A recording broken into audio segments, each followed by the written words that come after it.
हमारा मन हमें किसी किसी को पसंद करवाता है और उसके साथ रहना हमें बड़ा पसंद आने लगता है।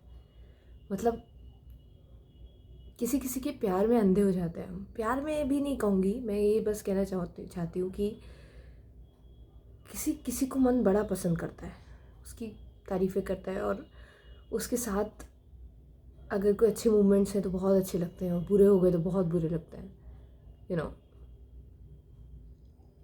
कुछ ही देखता वो किसी को पसंद करता है तब ऐसा होता है। घंटों घंटों उसी के ख्यालों में, जो इंटरेक्शन आपको उससे हो आप उसी में रहते हो, घंटों घंटों उसी में बिताने लगते हो। ऐसा नहीं कि मैं किसी को लाइक करती हूँ, बात यह है कि मैं इस लाइकिंग की फीलिंग को समझने लगी हूँ कि ये लाइकिंग की फीलिंग काम कैसे कर रही है। ऐसे ही होता है, ऐसा ही होता है, और हम रियलिटी से अलग हो जाते हैं। सिंपल, ये एक इल्यूजन है जिसमें हमारा माइंड हमें फंसा के रखता है।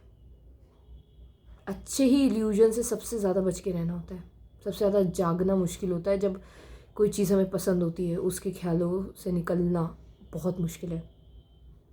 जो चीज़ नापसंद है उससे तो हम खुद धक्का दे के निकलना चाहते हैं, लेकिन जब हम उस जगह पर, मतलब वो ख्याल हमें अच्छे लग रहे हो, वो फीलिंग्स हमें अच्छी लग रही हो, तो उस समय जागे रहना, उस समय रियलिटी से टच बना के रखना, उस समय पूरे ब्रह्मांड से दूर ना होना, सिर्फ उस ख्याल में ना चले जाना, ये सबसे मुश्किल काम है।